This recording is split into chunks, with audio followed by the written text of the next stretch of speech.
Now, we're still trying to find out who's the best All-Ireland football winner of the last 16 seasons. If you've missed it so far, essentially what we've been doing is looking at all of those teams from the last 16 years, drawing them in lots, and we're having a knockout competition whereby you, the viewers, will vote which team gets through. So, for example, the first one was 2005 Tyrone against 2018 Dublin, and obviously goes through to the quarters, semis, and finals. You vote for it, and the winner will be announced eventually. So the game we're looking at this time is the sixth one in the last 16, and that's 2006 Kerry against 2008 Tyrone. Michael Verney, I'd say most people out there will say simply because Tyrone handled Kerry when it mattered during the noughties, this will probably have to be a cut and shut one. Yeah, I'd say most people would say it, to be fair. And when you look back at the rivalry of the two between the noughties, like really when they met, the three times that mattered, the '03 semi-final, the '05 final, and the '08 final, Tyrone just had the jinx on them. Really, they had the upper hand on them. Obviously, subsequent meetings in the last decade, Kerry kind of got their own back, but Tyrone weren't at the same level. I think probably the game, obviously, the moment that kind of defines the rival, not defines the rivalry, the moment that people will always remember is that epic kind of opening couple of minutes of the '03 semi final where there was just Kerry lads with the ball in hand and they were just being hopped left, right, and centre. And it was just a sign of I suppose, the intensity and the kind of ferocity that Tyrone brought to things. And Kerry struggled to match that. Now, they got closer and closer, and the '08 final, which I'm sure we'll discuss, was one of the great games of that decade and of that period. But Tyrone invariably had Kerry the upper hand on Kerry when it really mattered. Like, if you look at that 2006 Kerry team, it's absolutely stacked with quality. So I'll just bring it up on screen here. In goals, Dermot Murphy, Mark O'Shea, Mike McCarthy, Thomas Sullivan, Tomas O'Shea, Seamus Moynihan, Aidan O'Mahony. Midfield of Dara O'Shea and Tommy Griffin. Then Sean O'Sullivan, Declan O'Sullivan, Paul Galvin, Colin Cooper, Kieran Donaghy, who would end up as Footballer of the Year, and Mike Frank Russell. I mean, you do well to point out too many weak points in that. You do well find any because there aren't any. To be honest with you, the closer you look at it, and if you're looking at certain lads of that team, like Donny was absolutely in his pomp. Donny was unstoppable. There's a clip from the All Ireland final where a ball comes in, Donny just wins it, hands up, brushes off his man, barrels through and fires it to the net. Any ball that was sent in, he was able to catch and either go himself or offload it. And there was a lot of lads. There was a lot of lads in fairly scintillating form all year. Paul Galvin, Declan O'Sullivan, and it's only looking back at the clips, you know, Declan O'Sullivan he was so good. He was such a good ball carrier as well, and his ability to take that lovely left-footed point, just cutting in off the Hogan stand side. Like there was very few that were able to do it like him. And then obviously looking back at the Gooch as well, like they had the artillery up front to beat any team. And you're looking at like the spine of the defence and the defence in general. Mike McCarthy at fullback, Moynihan at centre back, like Tom Sullivan, Tomas O'Shea, Mark O'Shea. Like that's some outfit. Darrell O'Shea midfield as well. There's no holes to be picked in that. Even like Dermot Murphy in goals, like probably to me the best goalie that Kerry have produced in the last 20 or 30 years. Like it's a phenomenal outfit. Yeah, because like you've mentioned there, those three exacting matches between Tyrone and Kerry, Tyrone did win them during the noughties. And by the time it got to 11 or 12, whenever they met down in Killarney, I think both of those teams, their best had long since gone, especially those particular groups of players. So it's on one sense, on a sort of superficial level, it seems pretty obvious Tyrone win this. But the flip side is, was Tyrone's best gone after their second All-Ireland in 2005, and they kind of just about came back and won one in 2008 almost against the head. You know, Kerry were unbelievable in 6 and 7 to win back to back, doing what Kerry or what Tyrone had never managed to do. Then they were looking for three in a row, and this down team, it just felt like they were on this weird sort of a journey, you know, growing the beards, playing great football as the season went on. And even like, to be fair, they dealt with serious tragedy even during that year, and even a tough, you know, the day before John Devine was the goalkeeper, his dad died on the Saturday and Pascal McConnell ended up taking his position. But the point to make is that this was not Tyrone 2005. It wasn't the Tyrone at their very, very best. It was at their end where they were putting Sean Kavanagh up full forward to get a bit of form, and he ended up being brilliant and winning Footballer of the Year. But after that, Tyrone have never gotten to the same heights again. it was almost like you were suggesting that they were going through a midlife crisis or something growing the beards there. And there's a man with a beard himself. Tis only sort of stubbly at the moment, but yeah, point taken. No, to be fair, they probably got one against the grain in '08. I would have said they were probably in their pomp around. Well, it was either '03. I would have said the more impressive All Ireland was either '03 or '05. But who did they lose to in 6 and 7? Because this is why I'm saying they just came back and almost won one against the header, or were on a mission, or something like that. That this was almost a dying kick, whereas this Kerry team won it 6, 7, and 9, and they were kind of caught in 8. So you could still make a case that this Kerry team overall had more, even though they didn't beat that Tyrone team.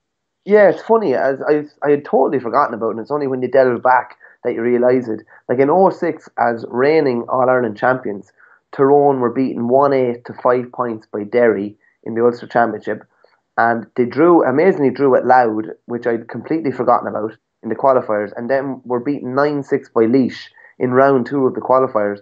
So they were sent packing out the back door, and I suppose, yeah, it kind of didn't look like maybe that they were going to come back, and they got one in '08. But if you look at the consistency, and you've mentioned it there, of Kerry through the noughties, and the majority of that Kerry team beaten in the 2002 final, obviously by Armagh by a point, 104, beaten in the '05 final by Tyrone, 106, 107, both convincingly, beaten in the '08 final, and won the '09 final. That's a serious body of work over the course of a decade.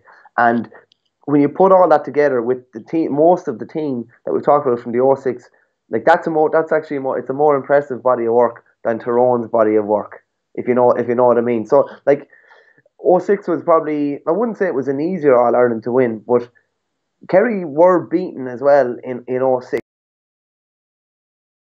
Were beaten 6 points by Cork in the Munster final, beat Armagh relatively convincingly, beat Cork relatively convincingly, and then absolutely annihilated Mayo. Like, you can look at it two ways. Mayo were very poor, which they were, much like Waterford were in '08 in the hurling, but Kerry were outstanding in that final. And as we talked about, there was a lot of lads playing to their peak in that final. It would have been really interesting if a lot of those lads, Donaghy et al., were still playing to that peak in '08. That would have been, it was a very good final in '08, but the balance would have definitely been levelled off a bit more. Well, let's look at that Tyrone team in the 2008 final against Kerry, which they won 115 to 14 points. As I said, Pascal McConnell in goals, Ryan McManaman, Justin McMahon, Joe McMahon, Davy Hart, Conor Gormley, Philip Jordan, Collie Holmes, Enda McGinley, Brian Dooher, Martin Penrose, Ryan Mellon, Tommy McGuigan, who scored the goal, Sean Kavanagh and Colin McCullough. Now, what I'm really interested in here is the bench. So this is an insane bench, which I think... Just before you mention it, like before you mention the bench, like that team wouldn't blow you away. Like, it's a brilliant team, don't get me wrong, but it wouldn't blow you away. And it's what you're going to say now. It was the kicker. Like, this is why they won the All Ireland. Yeah, and I think that has to be the bench. Like, Stephen O'Neill had retired, but he came back, so he came on for McCullough. Kevin Hughes, who came on, I think, just at half time and made an impact. Brian McGuigan came on, Owen Mulligan, and Colin Kavanagh, who scored the last point of the game. So I think if you were to compare that with the bench that Kerry had, and I'll actually bring up the Kerry bench from 2006, Owen Brosnan, Darren O'Sullivan, Eamon Fitzmaurice, Morris, Brian Sheehan and Brendan Guiney. Actually, to be honest, I'm probably doing Kerry a little bit of a disservice there. They definitely have the weaker bench, but they still have plenty in reserve at the same time. No, a serious bench. Two very good benches. And the funny one about Owen Mulligan, when they did the Laker Gale with him recently, he was very on and off in '08, had played very little, or maybe he'd only been drafted back in, but he'd come back in and was coming into some sort of form around the time of the All Ireland final in '08. Remember, he had the ginger beard and everything going on. And a week before, they played a match, I think a training match the week before, maybe a week or two before, and he went on the beer basically a week or two before the All Ireland final. He says it in his Laker Gale because he didn't think he'd get a look in or like that. And by all accounts, I think him and another fella might went on the beer. maybe both of them on the panel, and Mulligan shot the lights out in the training game the next day, and the other lad suffered, and Mulligan ended up coming on in the 08 final. But it just kind of just goes to show it. They were probably in a different, not just him, but they were probably in a different headspace in 08. They did well to win it in 08, and as you say, it probably was that bench. You know, just a couple of real classy kind of players coming on. That was Colin Kavanagh. That was one of his first years on the panel as well. And the fact that Stephen O'Neill had to come out of retirement, like, that just shows it. That's what they needed, just to add a little more spark and get back to the top. Yeah, my instincts are still that this Tyrone 2018 is better. But like, if you were to just make further cases and even look at matchups that you could have had that you didn't have, obviously. But let's say 2000, like, Brian Dooher was obviously a big impact player. Had a huge impact in 2008. Sean Kavanagh also did. Look at Kieran Donaghy in 2006 compared with 08 when he was the Twin Towers with Tommy Walsh. Was Kieran Donaghy at his very, very best in 2006? And does Justin McMahon in 2008 do just as well on him? I mean, that's a question that you'd have to answer. Seamus Moynihan, he wasn't there. He was obviously still a big player in 2006. He got an All-Star. Mike McCarthy, he was the fullback. How would he have done, for example, on Sean Kavanagh? Or would Moynihan have gone back there? Or, you know, I mean, just because you've ripped that spine out of the defence by getting rid of the number 3 and 6. And then Paul Galvin, he'd slapped the notepad out of referee Paddy Russell's hand in 2008 and only just came back before the final. And this is a year before he won Footballer of the Year. So all of that was still in the 2006 team that would have been of huge value in 2008 against Tyrone. To me, what you said at the end is the kicker. Like, Paul Galvin made that team tick. Like, he basically invented that role, that absolutely dogged half forward that was covering a ridiculous amount of ground and getting on a ridiculous amount of breaking ball. He played 11 minutes of that All-Ireland final. Was suspended for 6 months, having slapped the book out of Paddy Russell's hand against Clare in the Munster Championship. Appealed it, got back to 3 months. Would I be right? Was he captain that year as well? I think he might have been. I think he was captain. And just that, like, the loss of a player like that, he's irreplaceable. You could nearly say, like, Kerry haven't really been able to replace him in the subsequent, what we're talking about, 08, subsequent 12 years, haven't been able to replace a player like that was going to do all that donkey work. And again, of all teams against that you needed someone to be able to do that, against Tyrone is when he was missed most. And I think, like, we looked at some of the clips there before we went on air. Like, Galvin was unbelievable in 06. Like, even like the outside of the right point that he got in the 06 final as well, he was class. And he was probably an underrated ball player. Like, he was brilliant at doing what he did, but he was an underrated ball player as well. His foot passing, his ability to link play as well was top class. And, you know, if he'd been playing in 08, it would have made it seriously interesting. We'll talk about the pats that the two teams have. You give the Kerry one in a second. Down drew with Tyrone in 2008 and then beat them after extra time. Then Tyrone went on to beat Louth, Westmeath. I don't think anyone's going to be quaking in their boots over that. And in that particular era, beat Mayo and Dublin, which is pretty good. Wexford, who were in their first All-Ireland semi-final since, you know, God was a child. And then Kerry in the final, of course, which is impressive. So it's a bit of a mixed bag there. Yeah, no, it is a bit of a mixed bag. You could probably say the Kerry 06 run is a bit of a mixed bag too. They hammered Waterford, hammered Tip, drew a Cork 10 points apiece, beaten by 6 points in the replay, beat Armagh relatively convincingly by 8 in the quarter final. They avenged the Munster final defeat, Cork winning by 6, and they hammered Mayo in the final by 13, where I think it was 3-6 to a goal early in the game. You know, Kerry were totally in control the whole way through, to be fair to them.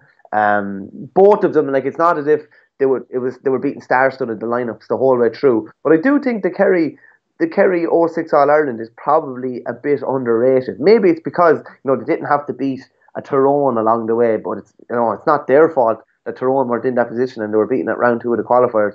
But it's still fairly impressive nonetheless. But I think you have something that makes Tyrone's All-Ireland final win in 08 fairly impressive too. The percentage kind of stats of possession in the final.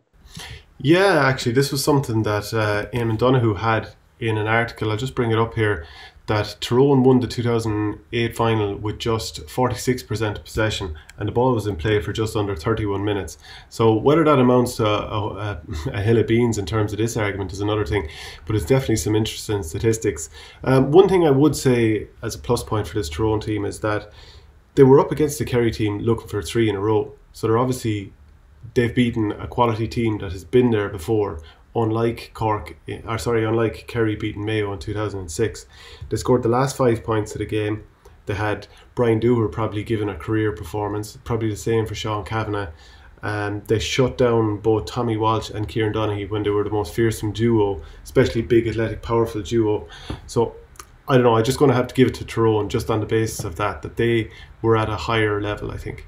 Yeah, and they shut down the Twin Towers when nobody else was able to. Like they were so feared. I think what was it, you said they had a point between them in the All Ireland final. That would have been unheard of in the build up into the final. And they just, in fairness to them, they dominated them. And I'm sure there was a bit of skullduggery and different things involved, but they got the job done against two monsters that were capable of dominating games with themselves, let alone the two of them in together. So yeah, I'd have to just marginally go for Tyrone. But it's probably a tighter battle than I thought when I first looked at it. But I probably would just have to give it to Tyrone. And particularly, I think when you're putting a Tyrone team up against a Kerry team, given the upper hand that they had over Kerry throughout the noughties, you couldn't really go against them. In fairness, they beat them the 3 times that when it mattered. So I don't think you could go against Tyrone here. Well, it's up to the viewers anyway to let us know. Go to ourgame.ie and just underneath the video you can click and vote there. It'll be up there for the next couple of days, and we'll be back with another video soon.